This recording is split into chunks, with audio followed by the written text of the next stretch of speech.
By the end of 1943, the strategic balance on the Eastern Front had undergone a fundamental shift.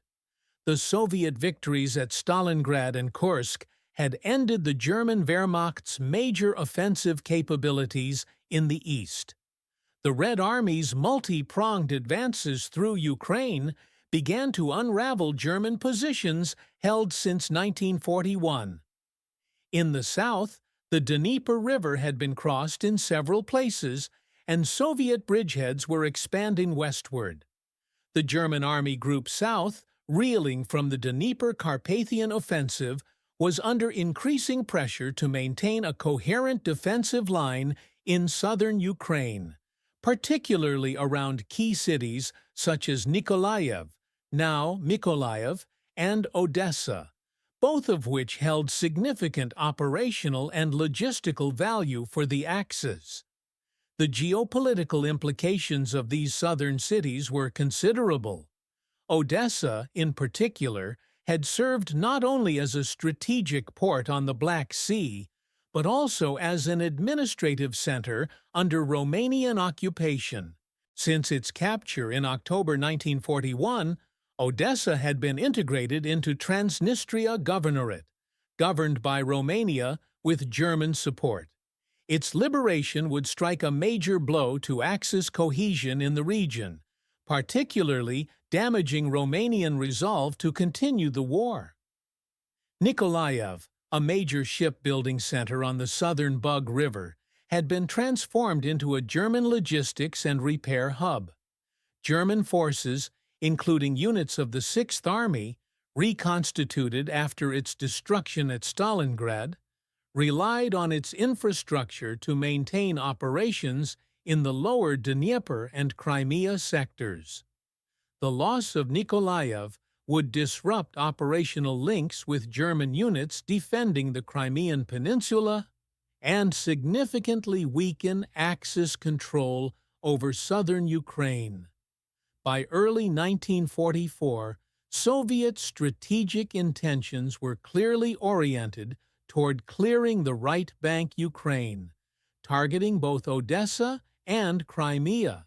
Stavka, the Soviet High Command, directed the Third Ukrainian Front under General Rodion Malinovsky to continue pressure southward following successes in the Dnieper Bend. Intelligence assessments estimated that German forces in the region, primarily from the Sixth Army and elements of the Eighth Army Corps, were attempting to establish a stable line along the Ingulets and southern Bug rivers. However, with depleted manpower and overstretched logistics, German defenses were brittle. The Soviet Third Ukrainian Front included the 57th Army, 37th Army, and 46th Army, supported by the 17th Air Army and extensive artillery formations. These forces were well supplied following logistical buildup across the winter and bolstered by fresh manpower reserves mobilized in the Ukrainian SSR and other Soviet republics. Mechanized and tank corps, such as the 4th Guards Mechanized Corps and 23rd Tank Corps, were held in operational reserve to exploit breakthroughs. Public sentiment within the Soviet Union was intensely mobilized in support of continued offensives, particularly to liberate historically significant and heavily populated cities such as Odessa. The political leadership, including Joseph Stalin, closely monitored progress in the South, as Odessa had symbolic and propaganda importance. Its liberation would demonstrate Soviet recovery and challenge Axis control of the Black Sea coast. On the German side, morale continued to deteriorate. German field reports indicated mounting concerns over supply shortages, limited reinforcements, and growing distrust between German and Romanian commands. Romanian divisions operating in the region were increasingly demoralized, especially as German losses mounted and retreat became more frequent. The German command, under Generaloberst Ferdinand Schörner, and later Generaloberst Karl Adolf Hollet, faced growing difficulty maintaining order among Axis-aligned troops while managing constant Soviet pressure. Thus, by March 1944, conditions had aligned for a major Soviet push toward the southern Black Sea coast. The Nikolaev-Odessa offensive would emerge not as an isolated thrust, but as part of a broader Soviet strategy to sever Axis lines, recapture industrial and port infrastructure, and pave the way for subsequent offensives into the Balkans. The next phase would be defined by movement, attrition, and the steady collapse of German and Romanian cohesion across southern Ukraine. The Nikolaev-Odessa offensive officially began on March 6, 1944, as part of the broader Dnieper-Carpathian strategic operation. Commanded by General Rodion Malinovsky, the Third Ukrainian Front initiated its southern thrust with coordinated assaults across a broad axis between the Ingulets and southern Bug rivers. The initial objectives were to breach German defensive lines, sever communications between Army Group South and German units in Crimea, and isolate key urban centers including Nikolaev and Odessa. German forces in the area were organized under the Sixth Army, commanded by Generaloberst Karl Adolf Hollet, comprising the XX and WW2 Army Corps. These formations were tasked with holding defensive positions across a front of over 200 kilometers, a responsibility for which they lacked adequate manpower and reserves. Field reports from March 1944 indicated that German defensive lines were poorly anchored and lacked depth, especially west of the southern Bug. The Soviet opening maneuver involved a massive artillery preparation, supported by tactical aviation from the 17th Air Army.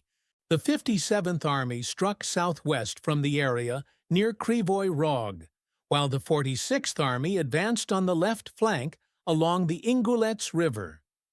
By March 8, Soviet vanguard units had breached the first line of German defenses, forcing several Wehrmacht divisions, including the 9th Infantry Division and 257th Infantry Division, to conduct hasty withdrawals under pressure. Soviet bridgeheads over the Ingulets, established in late February, allowed for rapid movement of armored and mechanized formations.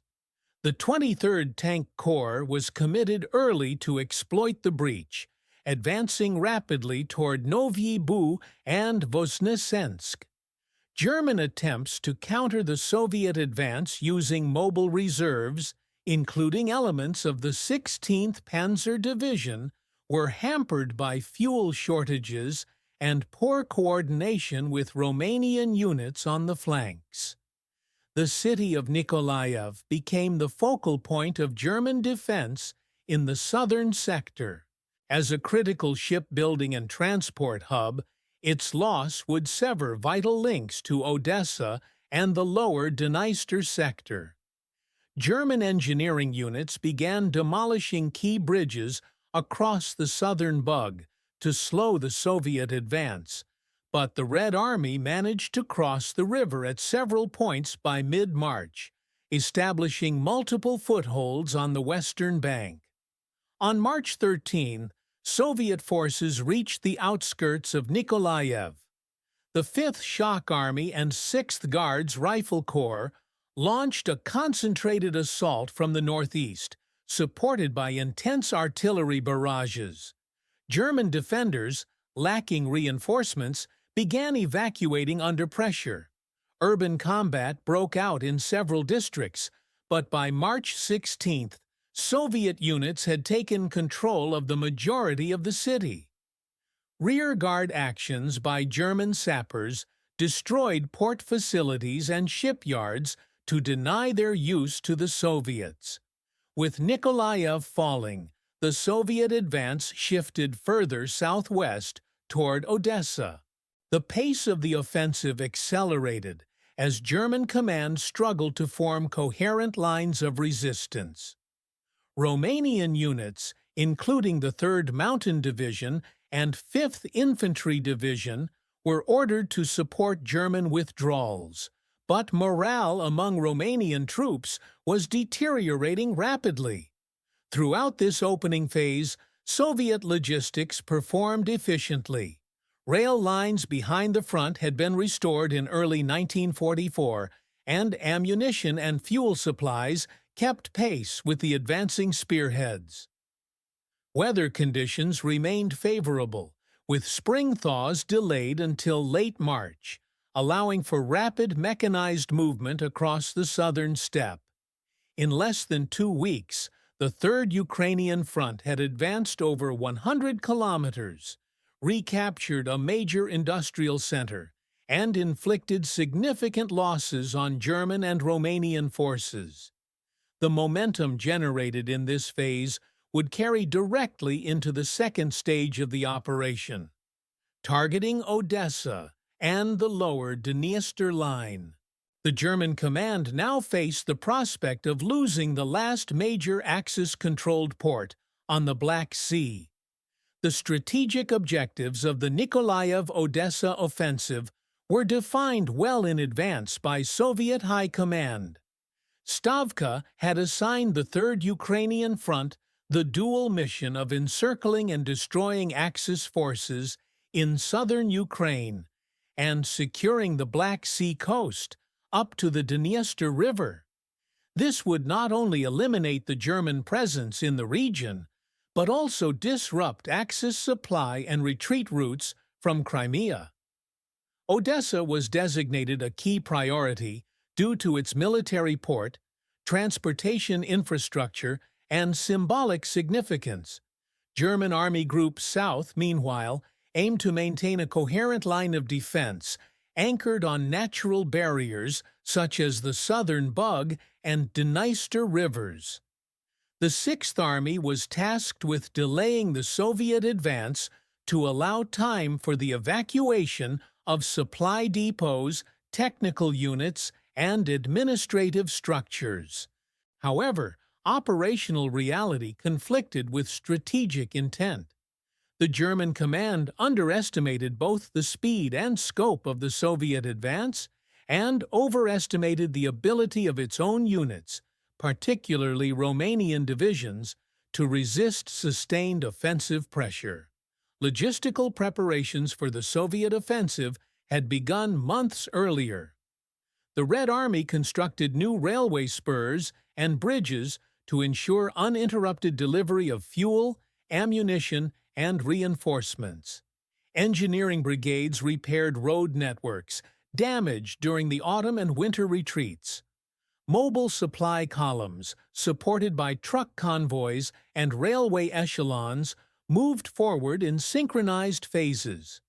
Ammunition dumps and fuel depots were established behind the Ingulets and Dnieper fronts to support deep operations.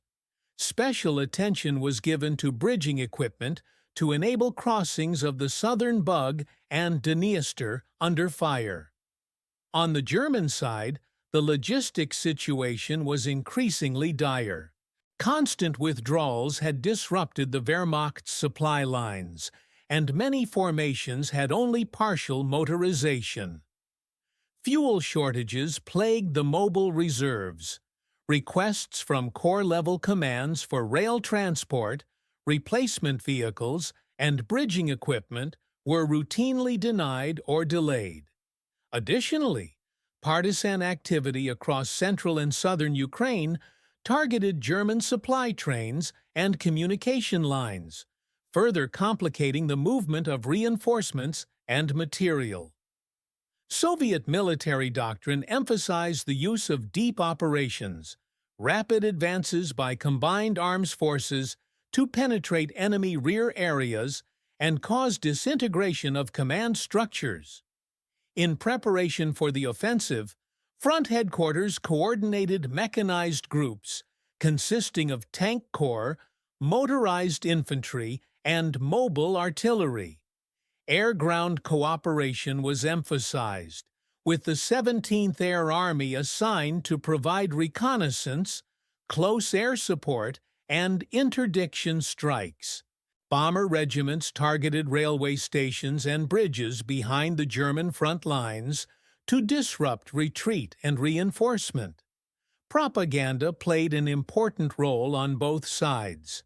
Soviet newspapers and radio broadcasts framed the offensive as a liberation campaign, calling on the population of southern Ukraine to rise up against the occupiers. Leaflets were dropped behind enemy lines, urging Romanian troops to abandon their German allies and surrender. Conversely, German propaganda emphasized the need to hold Odessa as a bulwark against Bolshevism and a vital link to the Balkan front. However, as German losses mounted, these appeals found little resonance among exhausted and demoralized Axis troops. The planning also involved political coordination. The Soviet leadership anticipated that a successful offensive in southern Ukraine would weaken the cohesion of the Axis alliance. In particular, the Romanian government, already under internal pressure due to mounting casualties and territorial losses, was seen as vulnerable. Intelligence reports suggested growing divisions between Romanian and German officers, especially regarding the defense of cities like Odessa, where Romanian formations had administrative control but relied on German military support. By late February 1944, the Third Ukrainian Front had finalized its operational plan. The offensive would begin with powerful thrusts along the Ingulets and southern Bug axes, drawing German forces into defensive battles. Once these lines were breached, mobile groups would exploit the gap and drive toward Odessa. Simultaneously, secondary attacks would aim to pin German reserves and prevent reinforcement from other sectors. The goal was not merely to retake territory, but to inflict decisive losses and disorganize the Axis command network. Crucially, the planning accounted for anticipated German fallback positions. Intelligence indicated that the Wehrmacht might attempt to establish a defensive arc from the Dniester River to the Black Sea coast. In response, Soviet planners integrated river crossing operations and urban warfare contingencies into their scenario development. Specialized units were trained for amphibious landings along the Black Sea, while sappers prepared to neutralize demolition charges and booby traps in cities. By early March, all preparations were in place. The offensive would be executed in a cascading sequence of breakthroughs, envelopments, and rapid exploitation.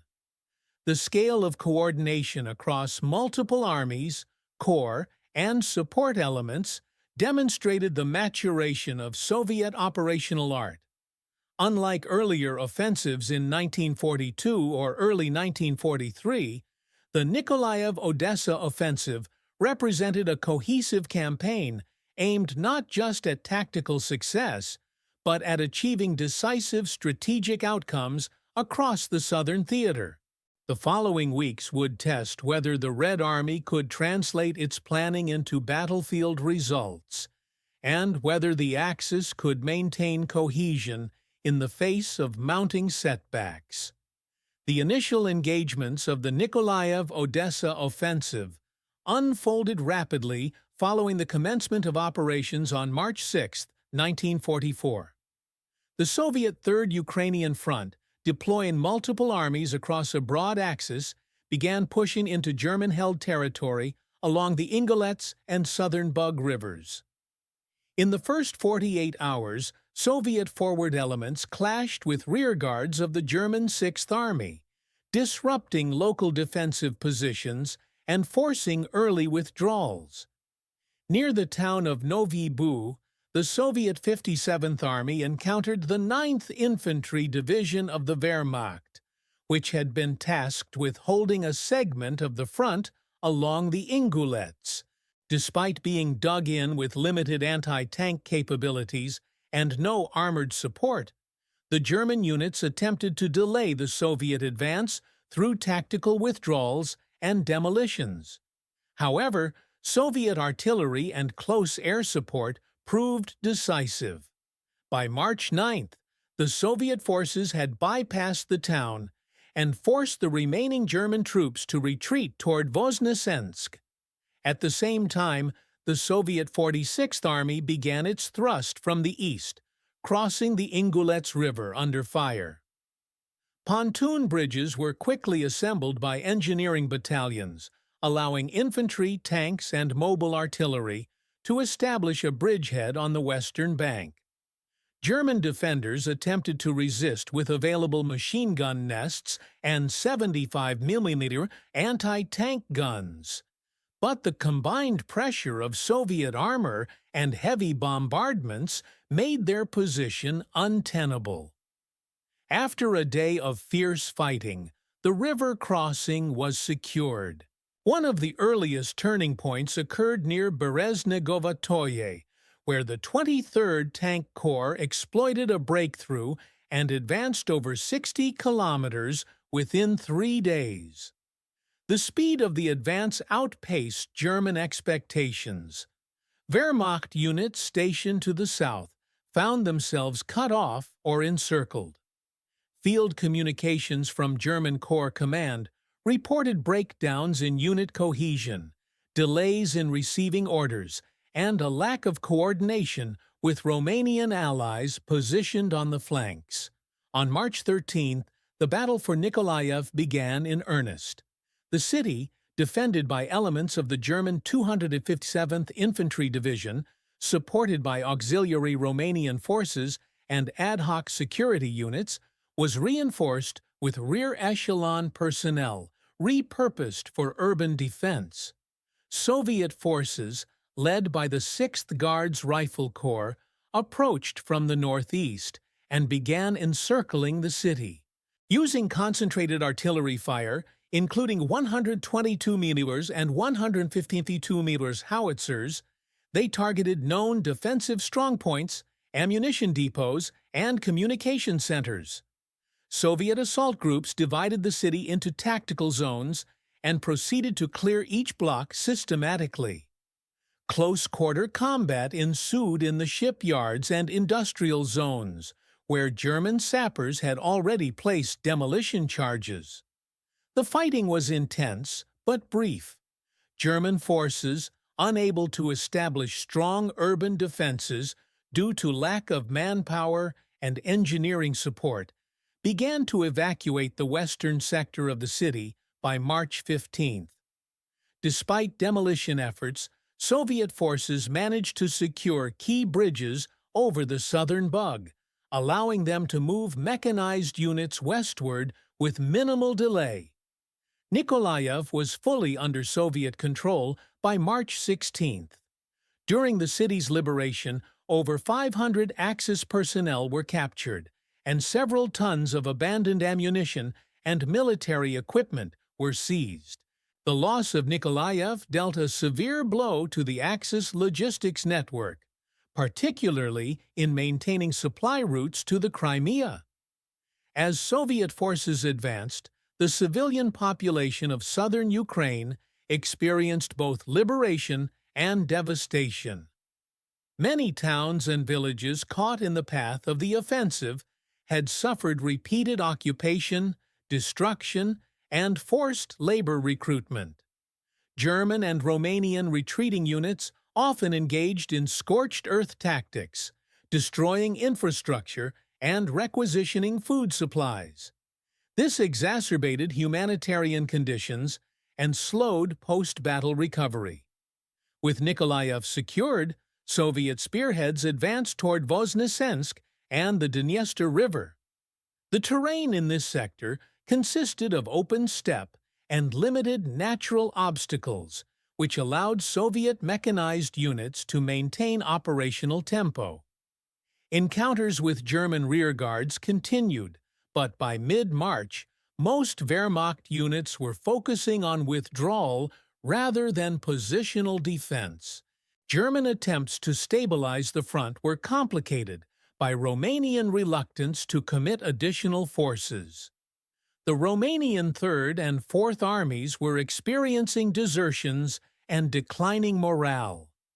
Reports from German liaison officers indicated that Romanian commanders feared encirclement and were increasingly resistant to German directives. This friction weakened Axis cohesion and enabled Soviet exploitation of gaps in the front. Meanwhile, the Red Air Force conducted continuous sorties against Axis transportation routes.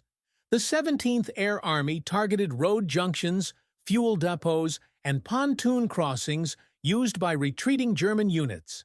Low-level attacks by Il-2 Sturmovix inflicted substantial losses on supply convoys and troop transports. The disruption of these logistical arteries further accelerated the disintegration of the German position in the southern sector. By the end of March's second week, the Soviet advance was approaching the approaches to Odessa. German forces, concentrated around the city, began preparing a final defensive stand, but the loss of Nikolaev and the disintegration of flanking units signaled the beginning of a broader collapse. The first engagements around the Odessa defensive perimeter were now only days away. The Red Army had executed its plan with speed and precision, turning the early battles of the offensive into a prelude to a much larger and decisive confrontation on the Black Sea coast. As the Nikolaev-Odessa offensive progressed into its second and third weeks, the operation entered a critical phase of escalation. Soviet forces continued pressing southwest, driving toward the strategic objective of Odessa, while expanding their control over the southern Ukrainian steppe. The scale of combat operations increased dramatically, with multiple German and Romanian formations now attempting to delay the Soviet advance along the lower southern Bug and the northern approaches to the Dniester River. Between March 16 and March 22, the Third Ukrainian Front launched successive operations across a 300-kilometer front.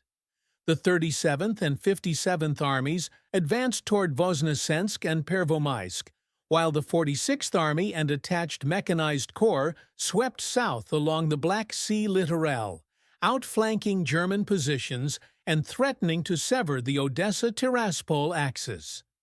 The 4th Guards Mechanized Corps and 23rd Tank Corps, both well-supplied and combat-effective, led the mobile thrusts toward the city's northeastern approaches. German 6th Army Command, under General Hollet, attempted to stabilize the front by shifting elements of the Weidinheim and Ixtesh Corps toward the threatened sectors. However, operational flexibility was severely limited. German reinforcements were minimal, and fuel shortages hindered all attempts at mobile counteraction. Reports from German Army Group headquarters indicated that key infantry divisions, such as the 302nd and 320th, were operating at under 60% strength, while armored units had fewer than half their original tanks in operational condition. Terrain and weather now began to influence the tempo of operations. The onset of spring thaw, the Rasputitsa, transformed many roads and open fields into mud-covered traps, slowing both attacking and retreating forces. Soviet engineers worked constantly to maintain supply corridors, reinforcing roads with fascines and corduroy logs. Nonetheless, tank formations experienced delays, and resupply became more complex. For the Germans, the muddy terrain added to the chaos of withdrawal, with motorized convoys frequently stuck, abandoned, or destroyed by Soviet air raids. The Soviet 17th Air Army intensified its interdiction campaign. By mid-March, bomber and ground attack regiments were flying over 600 sorties daily across the Odessa approaches. These missions targeted rail hubs at Tiraspol, port installations near Ochakov, and logistical points along the Tilihul River Valley. Luftwaffe activity in the area had significantly declined, with most German air units redeployed to defend Romania and Hungary. The resulting Soviet air superiority contributed directly to the collapse of German supply chains and communications. Within the Axis ranks, internal tensions rose.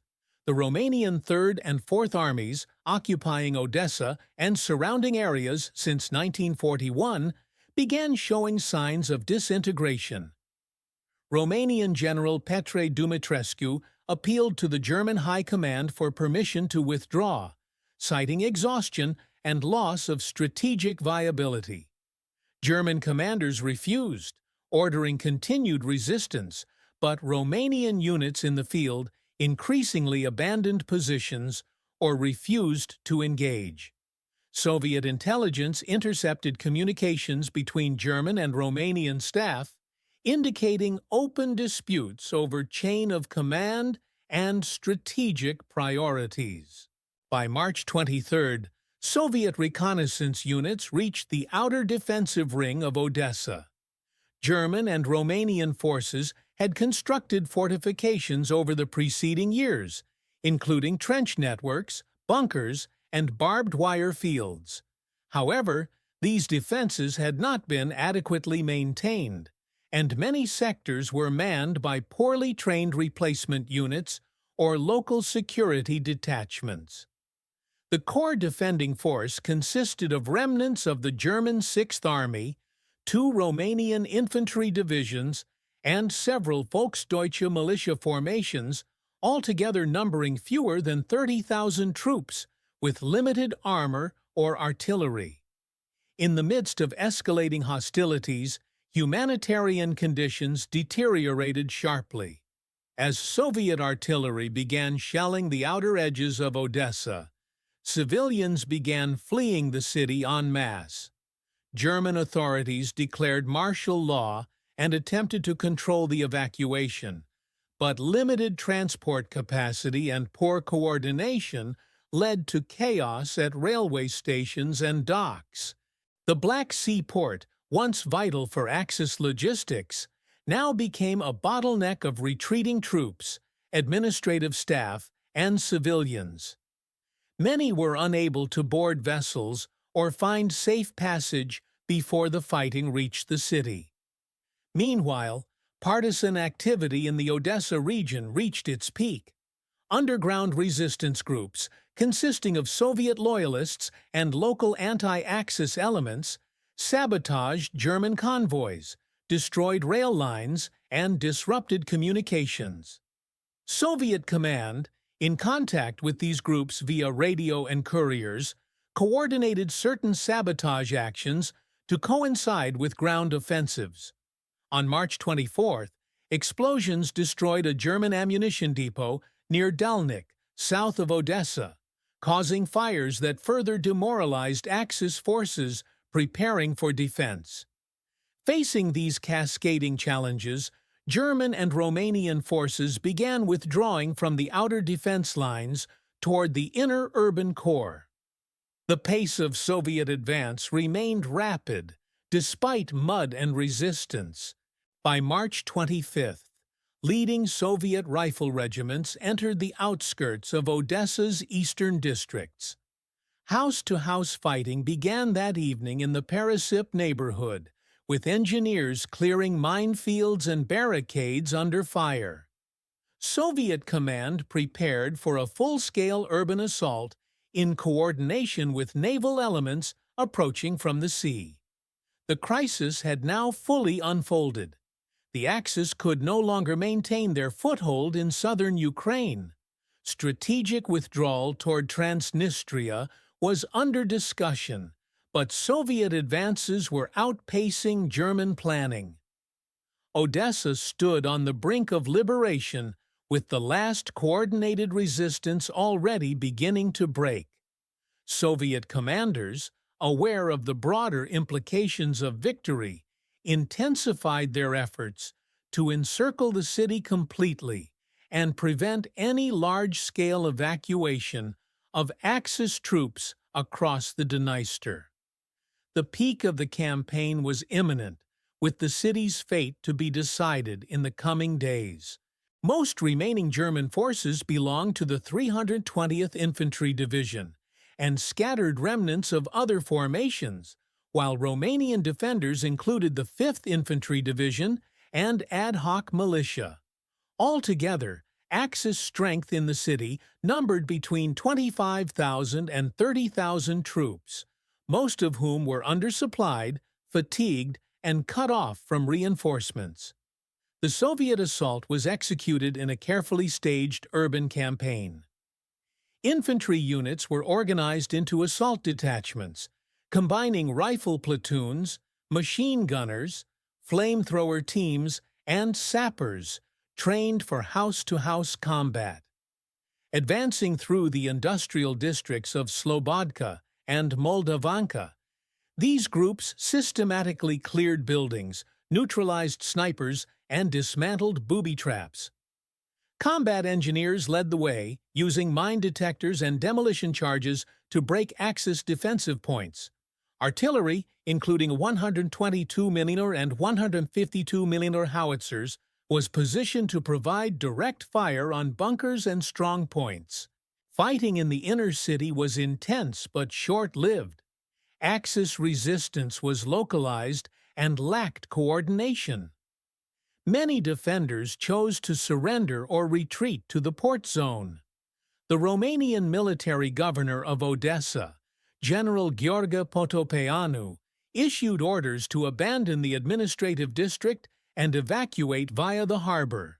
However, a shortage of available vessels and a collapse in harbor logistics made large-scale evacuation impossible. As Soviet units closed in on the waterfront, many Axis personnel either scattered into the suburbs or attempted to flee on foot westward toward the Dniester. By March 27th, Soviet forces had entered the city center. Red Army flags were raised over the train station, Port Authority buildings, and former Axis headquarters. Organized resistance effectively ceased that evening. Soviet casualties in the Odessa urban fighting were relatively light compared to other city battles, a result of Axis disorganization and the rapid tempo of the advance. Over 7,000 Axis prisoners were captured within the city, and another estimated 3,000 were killed during the retreat and street battles. Among the captured were several high-ranking Romanian officers and German liaison personnel. The capture of Odessa marked the culmination of a 3-week offensive that had advanced more than 300 kilometers across southern Ukraine. The operational results were decisive. Soviet forces had retaken a major port, driven Axis troops from the northern Black Sea coast, and disrupted the strategic linkage between German forces in Ukraine and those isolated in Crimea. Odessa's liberation also denied the Axis a critical logistical and administrative center, further straining Army Group South's capacity to maintain its front line. Civilian conditions in the city upon Soviet arrival were dire. After over 2 years of occupation, infrastructure had deteriorated significantly. Food shortages were widespread, and medical services were nearly non-functional. Retreating Axis units had destroyed power stations and damaged port facilities, complicating immediate recovery. However, the Red Army and Soviet civil authorities rapidly initiated stabilization efforts. Political officers and military administrators took control of key institutions, restored basic services, and began clearing mines and unexploded ordnance from streets and public buildings. The human toll of the battle was substantial. Thousands of civilians had been displaced or killed during the fighting, or in the chaos of retreat. Mass graves, evidence of occupation-era executions, and destroyed Jewish quarters were documented by Soviet investigators and used in later war crimes proceedings. Survivors of forced labor camps and underground resistance cells emerged from hiding as Soviet control was re-established. In military terms, the Odessa engagement concluded a series of interconnected operations that had rapidly dismantled Axis control over southwestern Ukraine.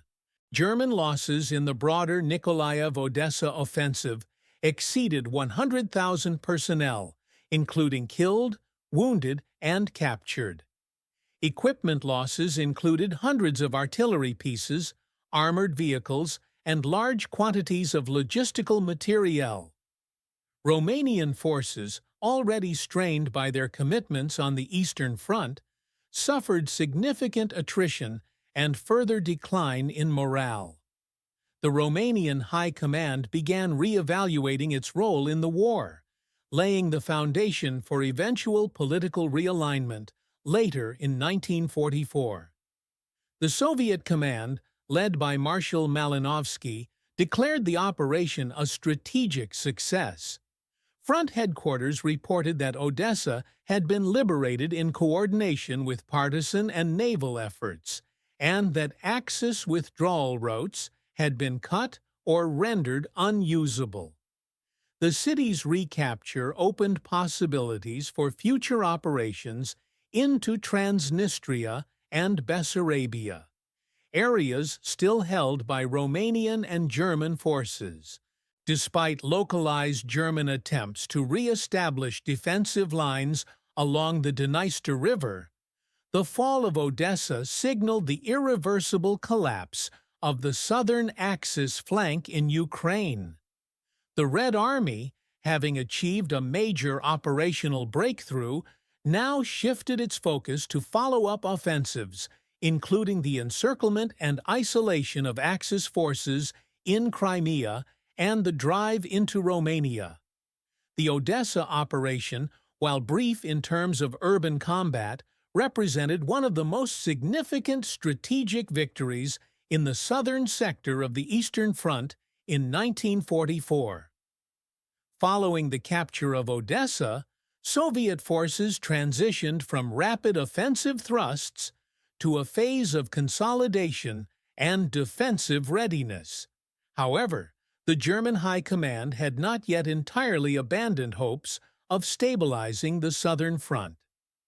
Attempts were made to reorganize defensive positions west of the Dniester River, leveraging natural obstacles and remaining fortified towns such as Tiraspol and Bender. These areas, located within the Romanian-administered Transnistria Governorate, became focal points of Axis resistance, though they lacked the manpower and equipment needed for sustained defense. Soviet military leadership quickly assessed the situation and began preparations for the next operational phase. The Third Ukrainian Front was tasked with pursuing retreating German and Romanian forces and eliminating any remaining pockets of resistance. However, Stavka also anticipated a period of Axis counteractions, particularly in the form of defensive entrenchment and guerrilla-style delaying tactics. This prompted Soviet forces to shift toward combined arms screening maneuvers, with mechanized and cavalry units probing Axis defenses, while infantry formations secured newly liberated territory. In this context, Axis forces began relying more heavily on improvised defensive tactics and local militias.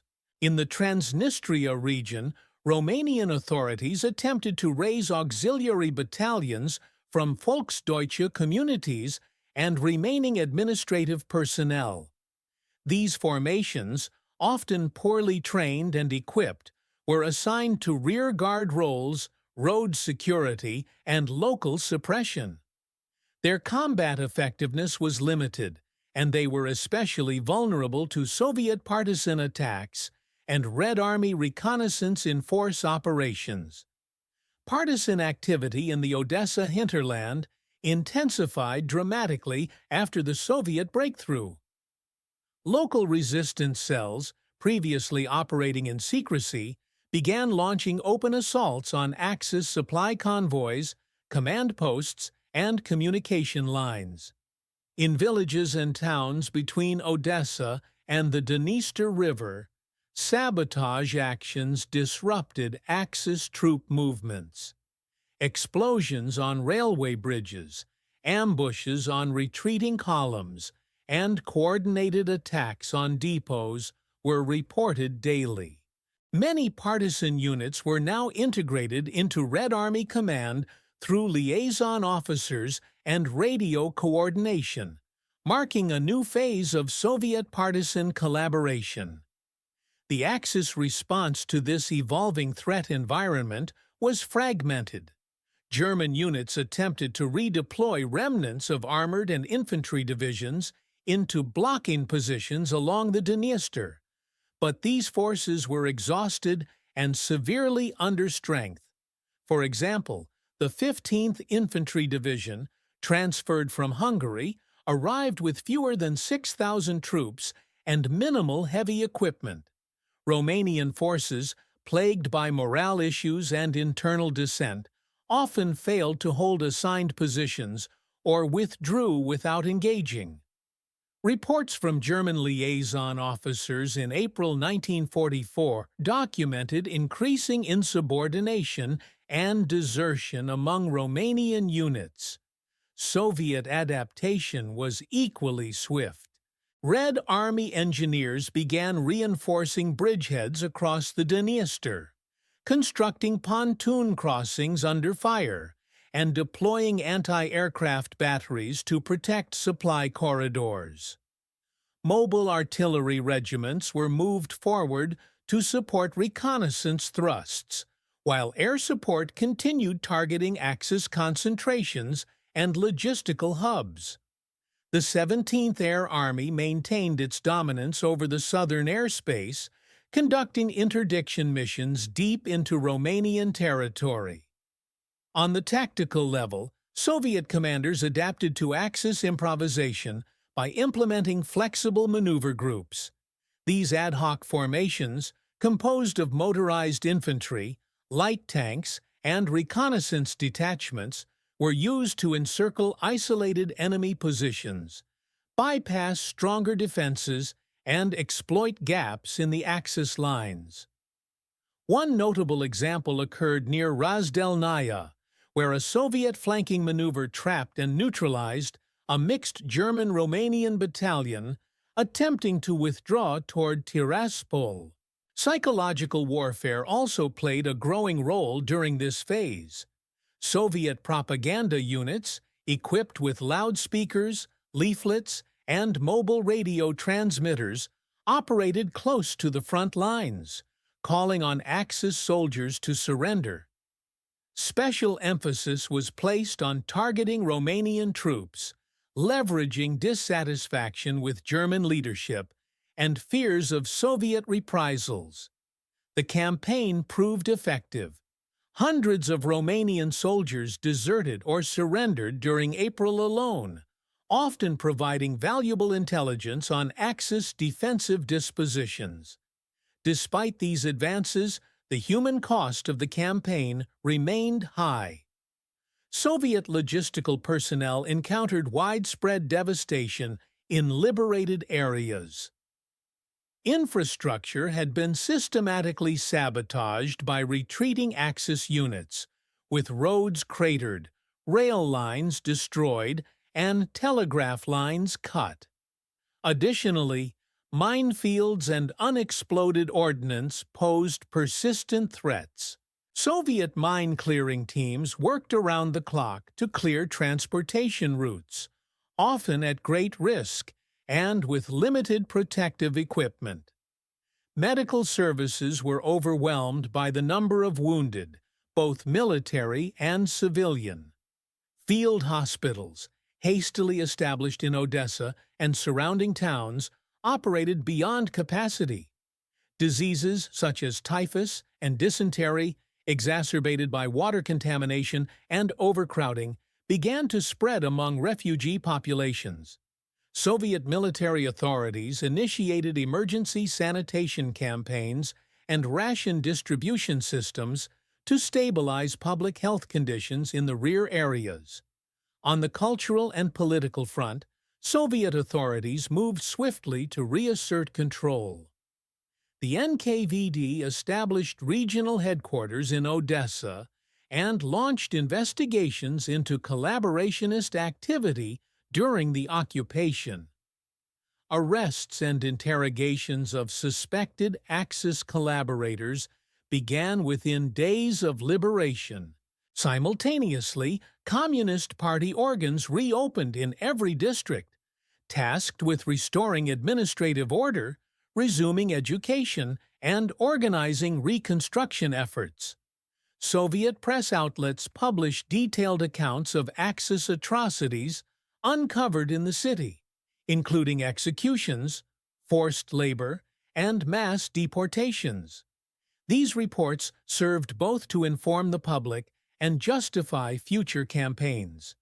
Thus, the immediate post-liberation phase of the Nikolaev-Odessa offensive was characterized by rapid Soviet adaptation to emerging Axis resistance, increased integration of partisan warfare, and comprehensive efforts to consolidate newly captured territories. While large-scale combat operations slowed, the strategic momentum remained entirely in Soviet hands. The Red Army was now poised to advance across the Dniester into Bessarabia, opening the path toward Romania and further eroding Axis positions in Eastern Europe. The turning point of the Nikolaev-Odessa offensive came in early April 1944, when Soviet forces successfully breached the last Axis defensive positions along the Dniester River. This crossing, conducted under difficult conditions and heavy resistance, signaled the final collapse of organized German and Romanian efforts to contain the Red Army in southern Ukraine. It also marked the beginning of the end for Axis strategic depth in the region, with the front now threatening the borders of Romania itself. The Dniester River, a major natural barrier, had long been envisioned by the Axis command as the final line of defense before Bessarabia and Romania. German planners hoped to establish a stable front using both the river's geographic advantages and remnants of fortifications constructed earlier during the occupation of Transnistria. However, by the time Soviet units approached the river in late March, the Axis lacked the manpower, engineering resources, and coordination to fully utilize this defensive line. Preparations for the Soviet crossing began in the final days of March. Reconnaissance units from the 46th Army and 57th Army identified weak points along the river near the towns of Tiraspol, Grigoriopol, and Dubasari. These areas were lightly held by a mixture of German security detachments and Romanian rear units, offering viable crossing points. Soviet engineers began constructing pontoon bridges, floating platforms, and cable ferries under cover of darkness and artillery fire. On April 6th, the Red Army launched its crossing operations. At multiple sectors along the Dniester, assault detachments crossed in inflatable boats and small barges, securing limited bridgeheads on the western bank. Despite resistance from scattered Axis defenders, Soviet forces quickly expanded these positions, bringing in light artillery and reinforcing with infantry brigades. Axis counterattacks, mounted by understrength German units and reluctant Romanian formations, failed to dislodge the bridgeheads. The most significant breakthrough occurred near Tiraspol, where the 8th Guards Army established a deep bridgehead and repelled 3 consecutive counteroffensives over the course of 48 hours. Luftwaffe aircraft attempted to interdict the crossings, but were unable to gain air superiority. Soviet fighters from the 17th Air Army maintained air cover, while ground attack aircraft suppressed Axis artillery positions and troop concentrations. This successful crossing not only opened the road to Bessarabia and northern Romania, but also cut off retreat routes for several Axis formations still attempting to regroup in Transnistria. Encirclements began to form west of Odessa and north of Bender, where Soviet motorized units pushed into the rear of Axis positions. One such maneuver by the 4th Guards Mechanized Corps led to the encirclement of over 3,000 German and Romanian troops near the village of Varnitsa. After 3 days of resistance, these forces were either destroyed or captured. The collapse of the Dniester line had far-reaching consequences. German Army Group South, already fragmented, began a general retreat toward the Prut River and the Carpathian foothills. Communications between German and Romanian commands deteriorated further, with Romanian units increasingly ignoring German orders and seeking independent withdrawal routes. Several Romanian officers even initiated unofficial contacts with Soviet envoys to negotiate localized surrenders or ceasefires, signaling the unraveling of Axis cohesion. The psychological impact of the breakthrough was equally decisive. In Berlin, Hitler issued orders demanding the defense of Romania at all costs, but his directives had little effect on the ground. German reinforcements were not available in sufficient numbers, and those that did arrive were poorly equipped and rapidly thrown into collapsing sectors. Morale among German troops plummeted, particularly among those transferred from quieter fronts, only to face a well-coordinated and numerically superior Soviet offensive. In Romania, the government of Marshal Ion Antonescu faced a growing crisis. Public confidence eroded rapidly as news of the Soviet advance reached Bucharest. Civilian panic spread across northern Moldova and Bessarabia, with thousands of refugees fleeing south and west. The Romanian press, under strict censorship, struggled to conceal the scale of the defeat. Inside the military, officers debated whether to continue the alliance with Germany or seek separate peace negotiations. Soviet command, recognizing the opportunity to destabilize Romania, intensified political and psychological warfare. Radio broadcasts in Romanian urged soldiers to abandon the German cause and protect their homeland by ceasing resistance. Leaflets dropped behind enemy lines offered safe passage for those who surrendered. These efforts began yielding tangible results. On April 9 and 10, entire Romanian companies surrendered near Grigoriopol and Otasi, some with their officers, equipment, and detailed maps of Axis positions. Meanwhile, the Soviet Rear Command accelerated its logistical buildup in preparation for follow-up operations. Railway reconstruction teams worked continuously to restore damaged lines through Odessa and into Bessarabia. Supply echelons carried fuel, ammunition, and reinforcements to the Dniester crossings.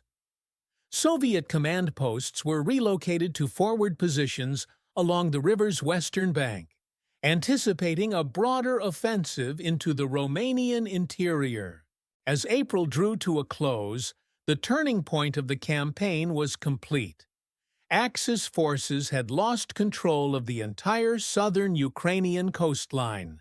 the critical ports of Odessa and Nikolaev, and their defensive line on the Dniester River.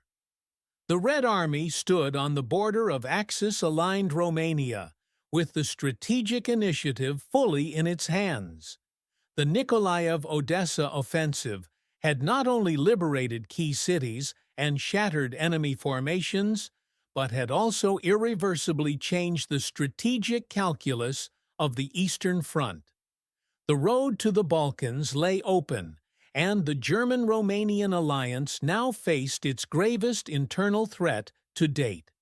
With the fall of Odessa and the successful Soviet crossings of the Dniester River, the combat phase of the Nikolaev-Odessa offensive reached its conclusion by mid-April 1944.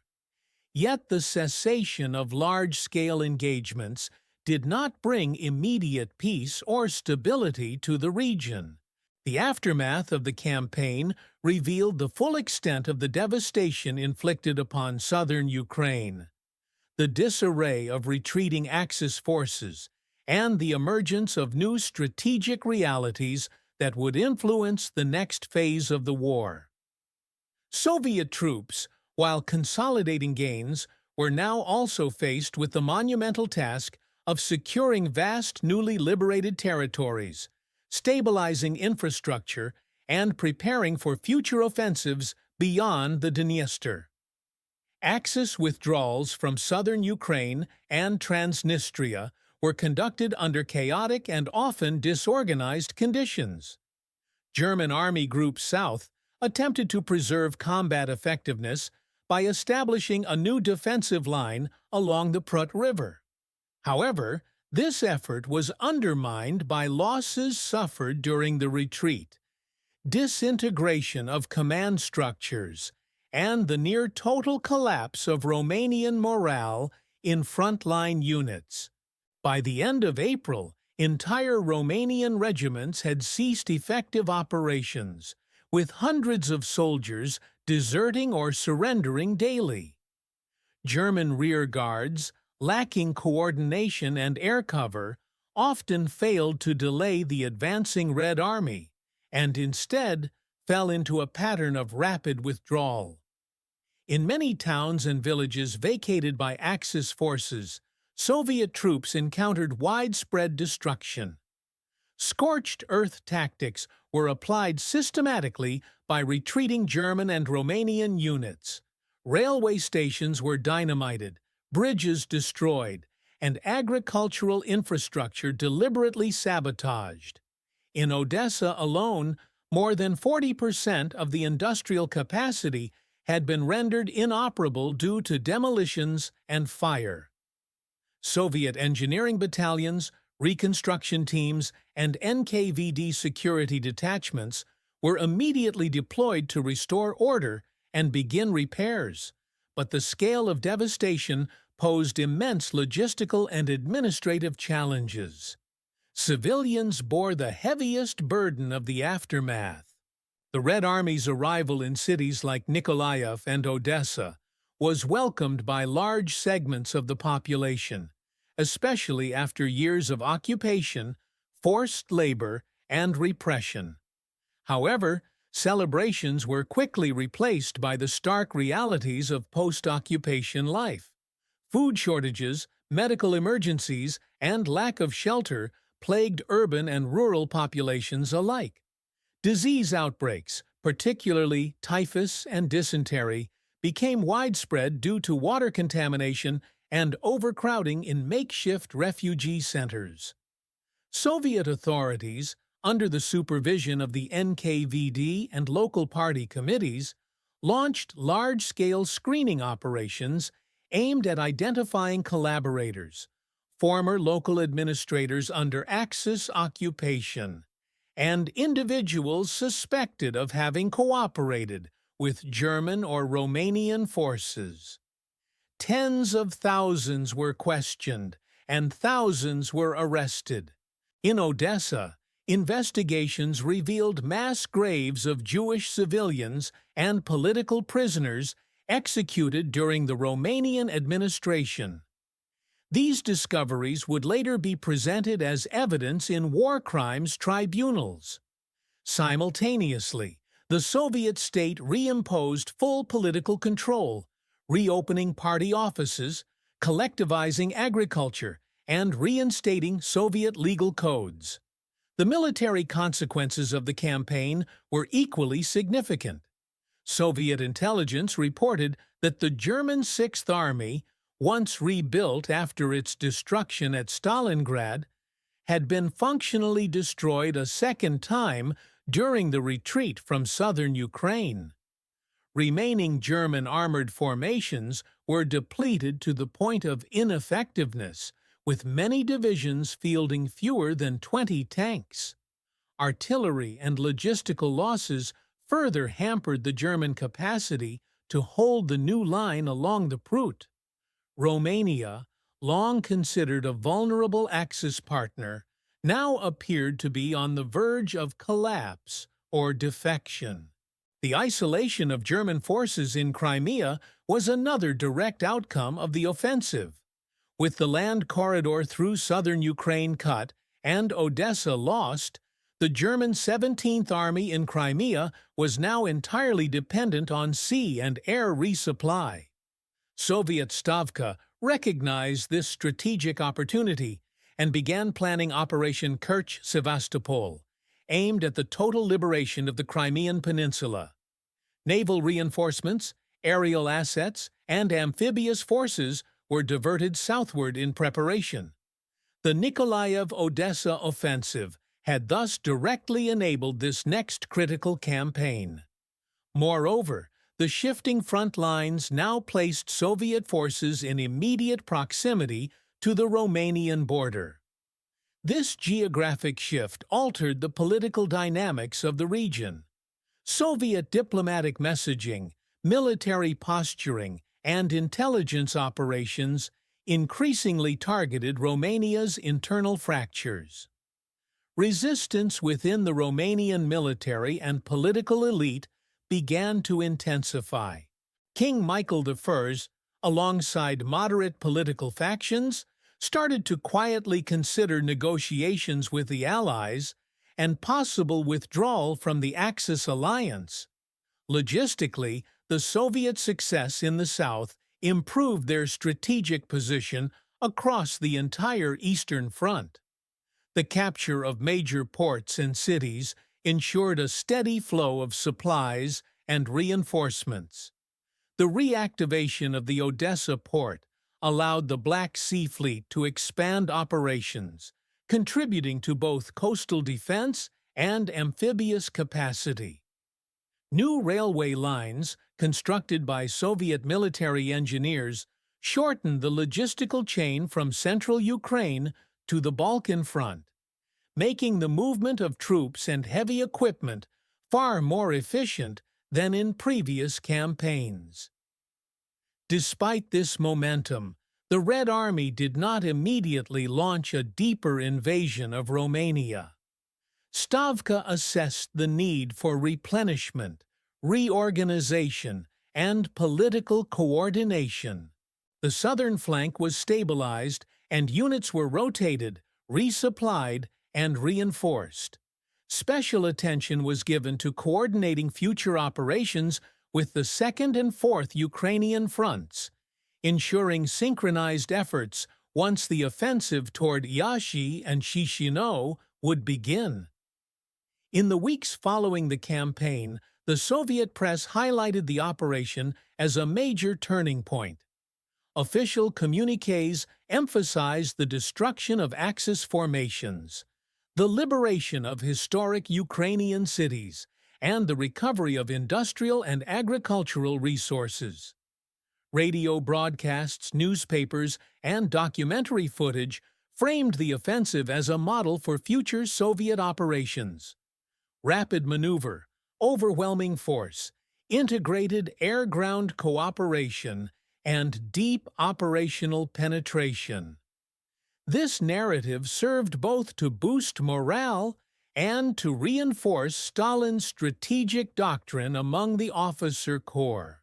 Thus, the immediate aftermath of the Nikolaev-Odessa offensive saw the consolidation of Soviet military gains, the collapse of Axis regional cohesion, the emergence of humanitarian crises, and the foundation of future strategic operations. The operation's consequences were not confined to the battlefield. They resonated across political, economic, and psychological dimensions, reshaping the southern theater of the Second World War and setting the stage for the Soviet Union's entry into the Balkans. The Nikolaev-Odessa offensive, conducted from March 6 to April 14, 1944, stands as one of the most strategically significant operations of the Eastern Front during World War II. Beyond its immediate military accomplishments, liberating over 40,000 square kilometers of territory, eliminating large Axis troop concentrations, and restoring Soviet control over the Black Sea coastline, the operation set in motion a cascade of political, military, and logistical developments that reshaped the trajectory of the war in southeastern Europe. The offensive's long-term military consequences were considerable. It delivered a decisive blow to the operational cohesion of Army Group South and marked the irreversible collapse of Axis defensive capabilities in southern Ukraine. German units, particularly the reconstituted Sixth Army, suffered devastating losses in men and materiel, further depleting the Wehrmacht's already strained reserves. German attempts to stabilize the front along the Dniester and Prut rivers were ultimately futile, as Soviet forces followed up with the First and Second Jassy-Kishinev offensives later that year, pushing into Romania and Bulgaria. The Nikolaev-Odessa campaign was the prelude to this larger strategic breakthrough into the Balkans. The operation's success also enabled the Soviet encirclement and eventual destruction of the German 17th Army in Crimea. With the overland supply route through southern Ukraine severed, Axis forces in the peninsula became isolated and dependent entirely on the Black Sea for logistics. This vulnerability was fully exploited in April-May 1944, when Soviet forces launched the Crimean Offensive, culminating in the capture of Sevastopol and the complete liberation of the peninsula. The Nikolaev-Odessa offensive had created the necessary conditions for this success by eliminating Axis control of the steppe corridor and key Black Sea ports. Politically, the operation had a destabilizing effect on the Axis alliance. The Soviet advance to the Romanian border and the exposure of Romania's northeastern flank triggered a profound crisis in Bucharest. The loss of territory, military units, and prestige weakened the regime of Marshal Ion Antonescu and prompted internal discussions about breaking with Germany. These developments culminated in Romania's defection to the Allies in August 1944, an event that would dramatically accelerate the collapse of German positions in the Balkans and southern Central Europe.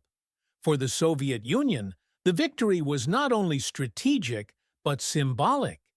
The liberation of Odessa, a major port city with historical and industrial significance, was widely publicized as a triumph of Soviet military strength and national unity.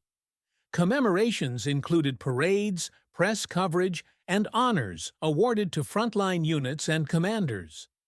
Marshal Rodion Malinovsky, commander of the Third Ukrainian Front, was celebrated for his operational leadership, and multiple Army Corps received honorary titles or decorations in recognition of their roles in the offensive. The operation also marked a maturation of Soviet operational art. Unlike earlier offensives, which sometimes suffered from poor coordination and excessive attrition, the Nikolaev-Odessa offensive demonstrated integrated planning, flexibility, and synchronization across multiple army groups, air formations, and logistical units. The use of mobile mechanized corps, timed with artillery barrages and air support, enabled deep penetrations and envelopment maneuvers that overwhelmed Axis defenses in successive phases. Soviet engineers and support units played a central role in maintaining operational momentum, overcoming geographical challenges such as spring mud and river crossings that had previously hampered large-scale advances. From the German perspective, the operation exposed deep structural weaknesses. These included dependence on unreliable Allied forces, inability to replenish frontline divisions, lack of air superiority, and deteriorating command relationships with Romania. Reports from Wehrmacht High Command described the campaign as a cascading collapse, in which local defensive successes could not be sustained due to broader systemic failures. The loss of territory, particularly industrial zones and transportation infrastructure, further constrained German war production and strategic options. In humanitarian terms, the operation uncovered and ended a prolonged period of suffering for the civilian population in southern Ukraine. Soviet advances liberated towns and cities that had been under Axis occupation since 1941. In Odessa and other urban centers, evidence of occupation-era atrocities, including mass executions, forced labor camps, and deportations, became public. These revelations played a role in post-war Soviet narratives and legal proceedings, particularly in relation to Romanian war crimes and the activities of local collaborators. The NKVD and Soviet civil authorities quickly re-established state control over the liberated regions. While reconstruction began almost immediately, it was accompanied by mass arrests, political purges, and collectivization efforts. Thousands were detained on suspicion of collaboration or subversive activity, while others were conscripted into labor battalions or resettled. The reintegration of the region into the Soviet system was swift, but marked by repression and state-driven social transformation.